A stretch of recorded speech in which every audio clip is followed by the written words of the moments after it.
Hello, you're watching Vnews Bulletin. I'm Bangor from North, and now the headlines as usual. Party chief's book on socialism makes debut. Vietnam co-chairs OECD Southeast Asian program. And Phong Nha Cape Night tours offer visitors a new experience. National Assembly Chairman Vnews paid a working visit to Hai Phong City on February 9th. We have more in the following report.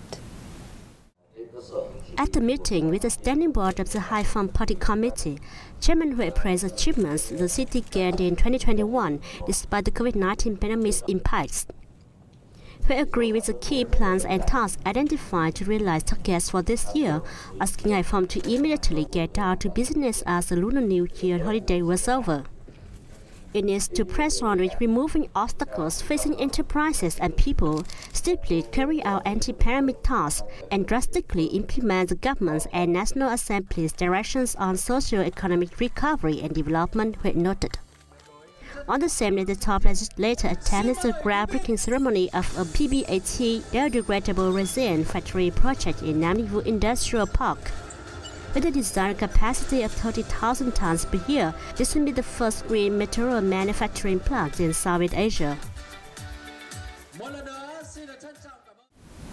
A book named several theoretical and practical issues on socialism and the path toward socialism in Vietnam by Party General Secretary Nguyễn Phú Trọng was made debut on February 9th. According to some experts, the book selects 29 articles and speeches by General Secretary Nguyễn Phú Trọng since the preparations of documents of the 30th National Party Congress. The general content of those articles and speeches is a dialectical analysis and true explanations for big questions about socialism and the path to socialism in Vietnam as a party leader. The articles have clarified the essence and core values of socialism in the spheres of politics, economics, the building of the party and the political system, social, culture, defense, security, and external with simple expressions which are easy to understand for all classes of people.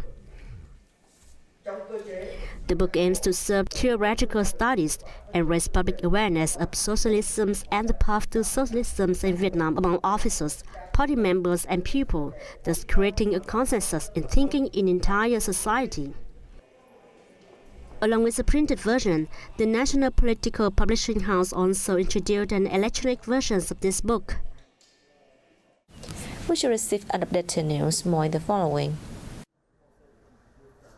Vietnam and Australia have officially assumed the role of co-chairs of the Southeast Asia Regional Program under the Organization for Economic Cooperation and Development for the term 2022 to 2025 from Thailand and the Republic of Korea. Speaking at the second Southeast Asia Regional Program Ministerial meeting on February 9th in Seoul, Foreign Minister Bùi Thanh Sơn proposed 3 areas of cooperation to strengthen the partnership between the OECD and ASEAN in the coming time. Among others, Sơn suggested the OECD continue to support ASEAN and regional countries in the digital transformation process, as well as in developing a low-carbon economy. At the meeting, a memorandum of understanding between ASEAN and the OECD was signed. With 31 areas of cooperation, this memorandum of understanding creates an important framework for enhancing the partnership between two organizations in the coming time. On this occasion, Foreign Minister Bùi Thanh Sơn received Matthias Kottmann, Secretary General of the OECD, and Stanislav Ratskan, Secretary of State, Acting Minister of Development Cooperation of Slovenia.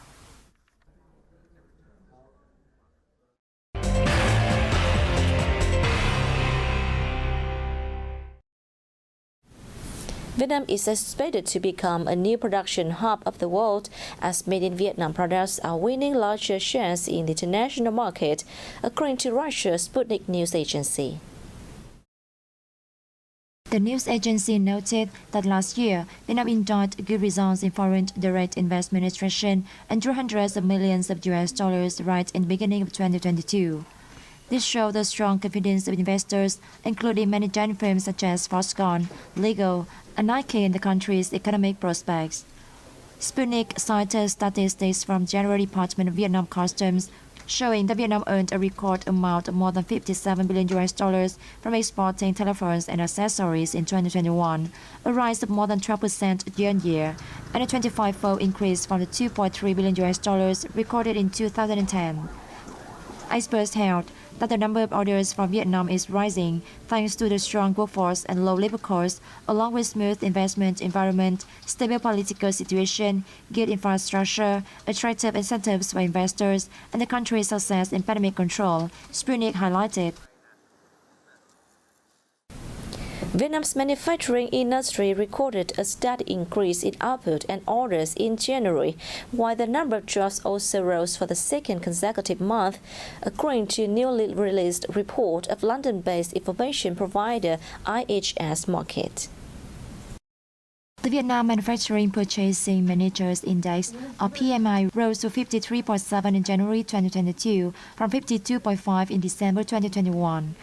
It signals a solid improvement in business conditions that was the most marked since April last year. Both output and new orders increased at a high rate in the opening month of the year as customer demand continued to enhance. Experts attributed the improvement in total new orders to foreign enterprises' activities with the fastest growth rate since November 2018. A rise in employment was recorded in January as companies continued to rebuild their workforce following the Delta wave of the pandemic in 2021. According to IHS Markit, the increase in employment enabled manufacturers to keep on top of workload despite sharper growth of new orders. Hoi An is an attractive destination for local people and tourists during Tết, offering an opportunity to return to Vietnam's cultural values and the traditions they have created.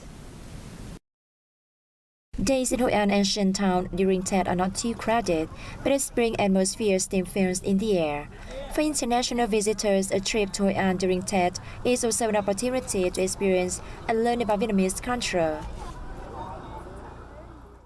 This is our family's first visit to Hoi An, and the Tết atmosphere here is quite exciting.